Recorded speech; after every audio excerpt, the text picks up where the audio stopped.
This is the Church of St. Paul in the Desert. For freedom Christ has set us free.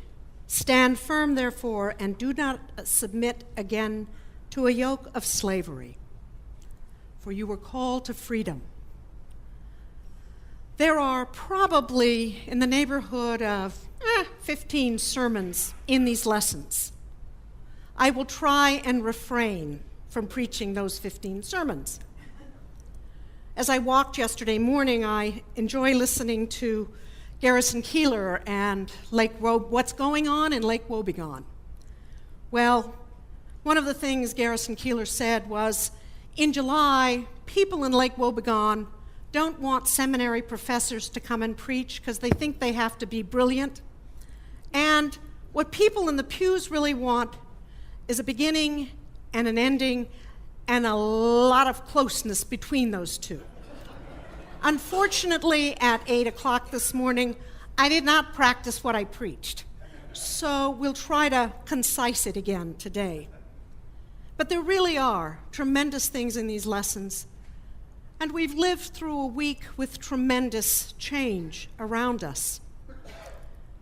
On Tuesday, we experienced the Supreme Court basically gutting, if you will, the voting rights legislation of 1965, kind of tossing it out, the very heart, which talks about there's certain places in this country where we need some control over whether they really are allowing everyone to vote. And having recognized in the last election that maybe that's happening again, they just said, oh no, it doesn't matter anymore. Because of course we don't have racism anymore, right? Not. With that said, and then on Tuesday, DOMA was done away with, and Prop 8 was sent back to California because those who took it to the Supreme Court had no standing in the court. A good thing. But we have before us lessons that speak about following, taking a stand, and recognizing one's own responsibility in the process.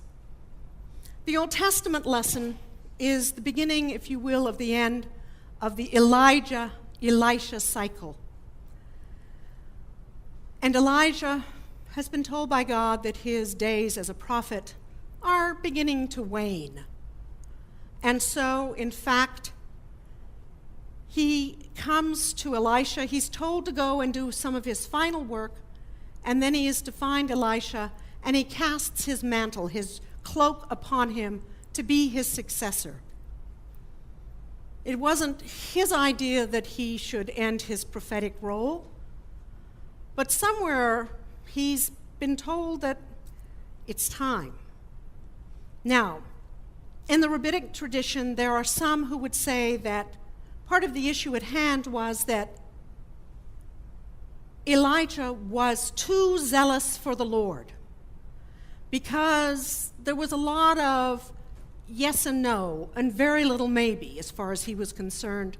And if they didn't take his word to heed, or heed his word, bringing down fire to consume them or striking them dead was normative. So he was referred to as being too zealous for the Lord. But he was also the first prophet who was not a part of the establishment. Moses and Deborah and Ezekiel and those folk who had been called to be prophets were somewhat within the framework of the establishment. Elijah was not one of those. So part of his task was to demand accountability of the community of faith. And we don't like that a whole lot. When push comes to shove, we really would like to be the ones who determine what's acceptable and what's our call. And so there is some reality in there. The other part is that when he recognizes that he's asked Elijah to make a big step outside the box, if you will. He says to him, when he asks to go back to be with his family and say farewell, he asks the question, what have I done? What have I done to you? Do you have any idea what the cost will be as a prophet? But Elisha goes back and does one of those things that shows him to be in tune with his calling. And part of that is a recognition that Elisha had to come from tremendous wealth. Have you ever heard of 12 yoke of oxen? That's 24 ox. That's a whole bunch. I mean, that's extreme wealth in that time. But he goes home, takes the yoke off, builds a fire, kills the oxen, and then serves that to the people, which is a sign of understanding of a relationship with the people. And then he goes to be with Elijah and become his student, his slave, his servant, his heir apparent, if you will. And then we have the story from the Gospel of Luke today. And one of the things that I think we need to remember is the individuals and the responses of those individuals are really not about the individuals particularly or about Jesus. They're about discipleship and our discipleship. What are the excuses we make for why we can't do X, Y, or Z? One of the things that happens with me is that every time Sheila asks me to do something, my immediate response is, let me finish what I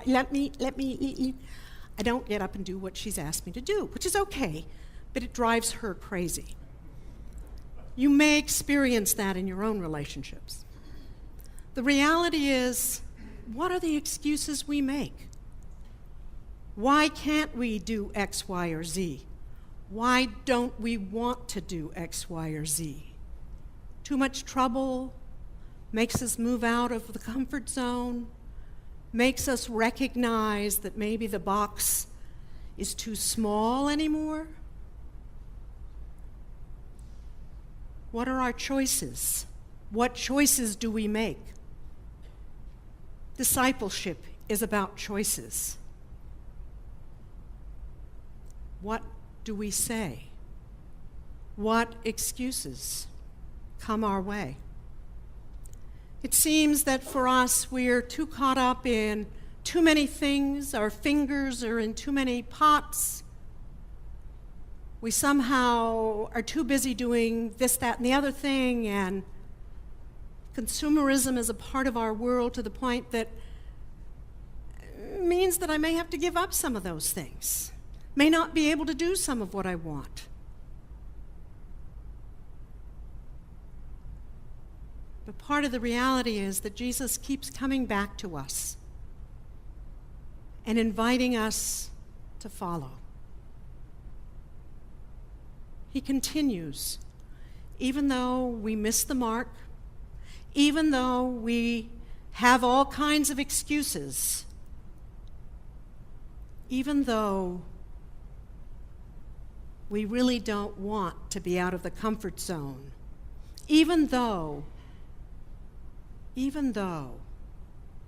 we really like to be where we are and in control. There's an adage about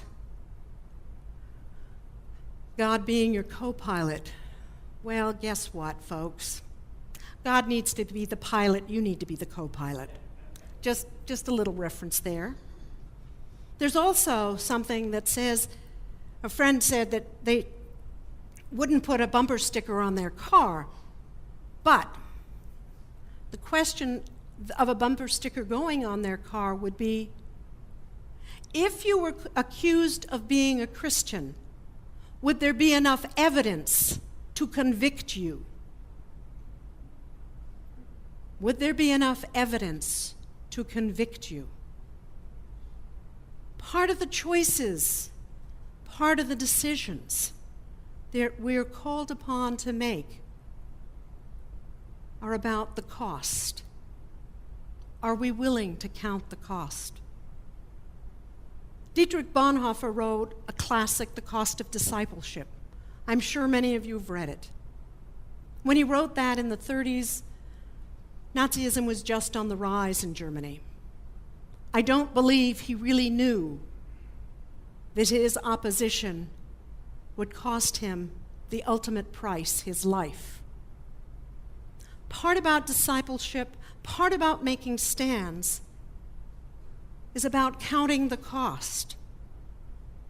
And I think about, in light of this week's decisions, Martin Luther King and others who were willing to go to lunch counters in Birmingham.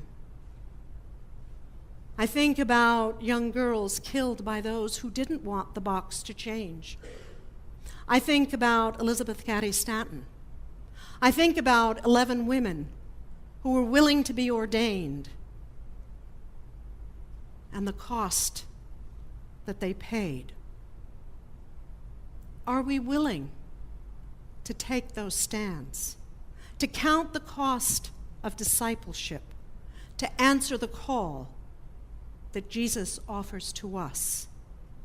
Or are we happy to make the excuses and fail to remember that through our baptism, we are the voice of Christ, we are the hands and feet of Christ in the world, and we are the beloved of Christ, and that he continues to call us and love us and call us forth out of that box, out of that safety zone, to follow not just the Jesus, but the Christ, the radical one, who turned this world upside down. Amen.